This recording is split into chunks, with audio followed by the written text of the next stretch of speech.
你以為只要啃得落苦頭，捱得過半個世紀，一間鋪就可以做成百年老店？喺而家嘅香港，呢個諗法簡直係天真到極點。連經營咗足足半個世紀、守咗50幾年嘅老牌餐飲巨頭，都要喺呢個風浪入面揀跳船走人。美心 MX 最近無聲無息咁撤出港島核心區，呢件事絕對唔係普通嘅商業搬遷，而係向全香港發出一個極度危險嘅信號。大家每日行街睇到街邊啲吉鋪好似少咗，甚至聽地產代理講租金已經跌無可跌，市場開始回暖。千 Portable 唔好被呢啲表面假象騙到。今日我就同大家實地拆解香港4大核心商圈嘅真實情況，踢爆呢個由地產霸權同數據遊戲堆砌出來嘅吉鋪假跌神話。你會發現，原來地產霸權就算肯劈租、肯降價，都已經救唔返呢個局。因為成個消費生態、商業邏輯根本已經徹底洗牌。先講反美心 MX 喺港島區嘅撤退，一個喺香港深耕咗50幾年嘅快餐品牌，論資金實力、論供應鏈管理、論集體回憶，邊個比得過佢？但偏偏喺港島區，呢啲運營咗幾十年的老字號，一間接一間咁關門大吉。點解？因為做餐飲嘅算盤永遠比地產商精明。以前啲人常說只要有人流，貴租都要咬牙硬撐，但而家嘅情況係，就算業主肯劈租2成甚至3成，扣埋水電、人工、食材成本，營業額根本連保本都做唔到。香港人嘅消費習慣喺過去呢2-3年發生咗翻天覆地嘅變化，北上消費成咗風氣。每逢週末，深圳嘅商場塞滿香港人，而香港嘅街頭就靜過鬼。留在香港嘅人消費亦變得極度理性。以前幾十蚊食個快餐覺得理所當然，而家大家會諗，同樣嘅價錢喺上面可以食到高質素嘅服務同食材。喺呢種打擊之下，美心 MX 呢類靠高翻台率、靠穩定本地客源支撐嘅傳統快餐根本無力招架。佢哋揀喺呢個時間點跳船，唔係因為佢哋冇錢，而係佢哋睇清咗未來幾年嘅形勢，再硬撐落去只會越蝕越多。老店跳船嘅背後，揭示出一個更加令商家心寒嘅現象：地產商同房產中介合力製造嘅吉鋪假跌假漲。你行過銅鑼灣、尖沙咀、旺角或者中環，表面上睇似乎前陣子鋪天蓋地嘅貼滿告示，吉鋪好似少咗啲，甚至有啲新嘅夾公仔、機店、短期特賣場，或者做內地旅客生意嘅手搖飲品店進駐。地產經紀就會同你講：睇下市場最壞嘅時間已經過去，租金企穩，吉鋪率落返去單數啦。呢啲全部係用嚟騙普通人同散戶業主嘅數據遊戲。所謂嘅吉鋪少咗，背後有4大暗操作。第一係短租充數。以前核心地段嘅鋪位，業主非長租合約不簽，最少都要簽2-3年，確保租金收入穩定。但而家呢，業主為了不讓個位空落去，看起來太過難睇，寧願以前2-3成嘅超低價租俾啲做1個月、2個月嘅短租特賣場，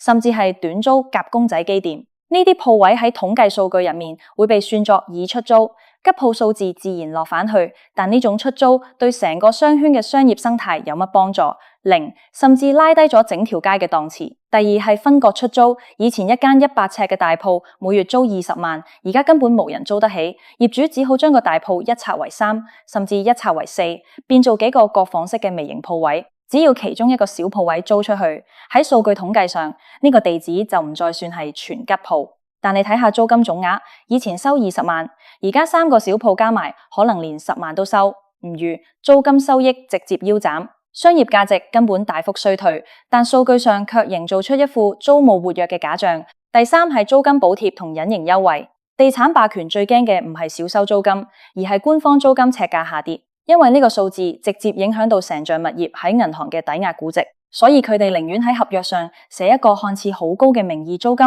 然後喺私底下俾租客幾個月嘅免租期，或者由業主補貼裝修費，甚至以營業額抽成取代固定租金。表面上公開嘅租金數據好似好硬淨，跌幅有限，但實際上業主實收嘅錢已經大幅縮水。呢種用嚟保住物業估值嘅假象，騙得到報紙新聞，騙唔到喺前線做生意嘅老闆。第四就係退租滯後，好多連鎖店老字號雖然已經決定唔再續租，但因為合約未到期或者需要時間處理遣散同還原鋪位，表面上個鋪仲喺度營業，但實際上已經係等死狀態。呢啲隱形嘅吉鋪根本未被計算喺目前的吉鋪率入面。當呢批合約喺未來幾個月集中到期，真正嘅退租潮才會爆發出來。我哋睇返香港4大核心商圈：銅鑼灣、尖沙咀、旺角同中環，每一個商圈面臨嘅困境都極度嚴峻。先講銅鑼灣，以前嘅銅鑼灣係全球租金最貴嘅地段之一，羅素街一間賣手錶、賣珠寶嘅鋪位，尺租可以貴過紐約第五大道。嗰陣嘅地產霸權高高在上，本地小店根本無可能喺度生存，全部被奢侈品牌大財團洗牌洗走。但而家呢，你再去羅素街睇下，昔日嘅名店輝煌不再，取而代之嘅係特賣場、平價藥妝，甚至有啲位空置咗1年都租唔出去。業主就算將租金劈到去高峰期嘅3成，奢侈品牌都唔肯返嚟，因為內地旅客嘅消費模式已經徹底變咗，大家唔再嚟香港買名牌包包、買名錶，而係過嚟食個麥當勞，喺打卡位影張相就走。高租金支撐嘅 retail 模式喺銅鑼灣已經正式宣告死亡。再睇尖沙咀，尖沙咀過去極度依賴自由行旅客，廣東道成條街都係排隊買名牌嘅景象。而家旅客量雖然有回升，但人流唔等於金流。好多旅客嚟到尖沙咀係行海濱睇夜景，去 K11 Musea 打卡，真正入鋪頭大額消費嘅人少之又少。尖沙咀啲街鋪業主以前恃住地理位置好，態度硬到無比，而家面對租客一個個搬走，就算願意劈租，招攬返嚟嘅都只係啲利潤極低嘅餐飲或者零售小店，成個商圈嘅消費力大幅降級。旺角嘅情況又點？旺角本來係香港本地年輕人同平價消費嘅大本營，按理說受內地旅客消費模式轉變嘅影響應該最少，但旺角面對嘅係另一個致命傷，本地消費力嘅流失同轉移。香港嘅年輕人週末一係飛日本、韓國，一係上去深圳玩，留喺旺角嘅消費力普遍偏弱。以前旺角嘅潮流特區，西洋菜南街、連鎖店、電子產品店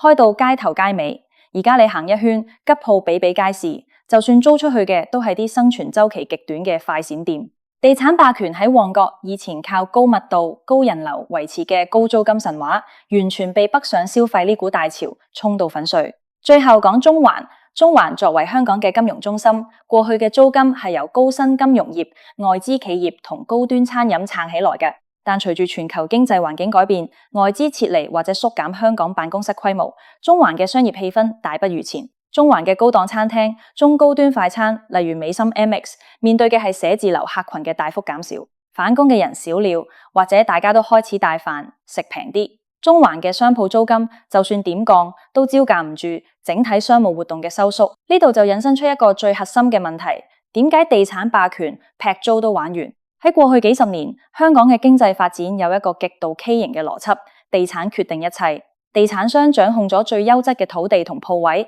透過不斷推高租金，榨取實體商家嘅每一分利潤。餐飲業、零售業老闆辛苦做生意，賺返嚟嘅錢大半都要落入業主嘅口袋。呢種地產霸權模式喺香港經濟高速增長、內地資金同旅客源源不絕湧入嘅時代可以維持落去，因為商家就算交貴租，依然有足夠嘅營業額去覆蓋成本，賺取利潤。但呢套遊戲規則建立喺一個前提之上，香港擁有不可替代嘅獨特優勢，而且市場嘅消費力持續膨脹。當呢個前提唔存在嘅時候，地產霸權嘅傳統招數就徹底失效咗。業主以為只要我肯降價、肯劈租，就一定會有新租客入嚟接盤。呢個係典型嘅供應思維，但而家面對嘅係需求端嘅徹底崩塌。對於一個打算開鋪嘅商家嚟講，租金只係營運成本嘅其中一部分，人工成本居高不下，食材同物料成本上漲，加上最致命嘅顧客消費意欲低迷，市場總體需求萎縮。當一個商家算過賬，發現就算業主免租，自己做生意都可能要蝕人工同水電嘅時候，你就算將租金劈到去0，都唔會有人敢嚟租。呢個就係地產霸權目前面對嘅最大困境。佢哋習慣咗用控制、供應、調整租金嚟操縱市場，但而家市場嘅需求已經轉移咗，個盤根本玩唔落去。更深層次嘅危機在於香港商業地產嘅估值泡沫。喺過去10幾年嘅超低利率環境下，香港嘅商鋪被視為最優質嘅資產，無數財團、炒家同業主借咗高額嘅銀行貸款去買鋪、囤鋪。銀行喺批出貸款嘅時候，係根據呢啲鋪位嘅高租金回報同高估值嚟計算嘅。如果業主公開大幅度咁劈租，例如將原本租30萬嘅鋪位降到10萬租出去，咁樣呢個鋪位嘅市場估值就會立刻暴跌6成甚至7成。估值一跌，銀行就會要求業主 call margin 補交差價或者抵押品。好多業主同地產財團根本冇咁多現金流去補呢個窟窿，所以佢哋寧願讓鋪位空喺度，或者玩短租、假出租嘅遊戲，都唔敢公開承認租金已經崩盤。呢個亦係點解我哋會見到吉鋪假跌呢個 K 型現象嘅根本原因。佢哋喺度拖延時間，希望等待一個根本唔會出現嘅大復甦。美心 MX 嘅撤退，正正係一個時代結束嘅符號。連呢類有強大背景、有大規模採購優勢、有幾十年品牌效應嘅傳統餐飲巨頭，都放棄咗喺核心商圈硬撐，選擇縮減規模，保住現金流。其他中小型嘅獨立小店生存空間只會更加慘烈。香港人好聰明，亦好務實。當大家發現喺香港消費嘅性價比越來越低，而周邊城市可以提供更高質素、更好服務同更合理價格嘅選擇時，消費轉移係一個不可逆轉嘅市場規律。地產霸權過去幾十年靠壟斷資源、高租金、吸血嘅商業模式，喺呢個不可逆轉嘅大勢面前，顯得無比脆弱。你以為捱過50幾年嘅老店排隊跳船，即係個別事件？唔好意思，呢個只係成個香港商業、地產同消費市場重新洗牌嘅開端。四大商圈嘅吉鋪假象，遲早會被殘酷嘅市場現實徹底撕破。當租金劈到盡，都無人接盤；當舊有嘅地產霸權模式完全玩完，香港嘅商業生態才可以真正迎來重新洗牌、破後而立嘅一天。作為普通消費者同本地市民，我哋要睇清呢個局勢，唔好被表面嘅數據同地產經紀嘅口風騙到。呢場商業寒冬遠遠未到最冷嘅時候。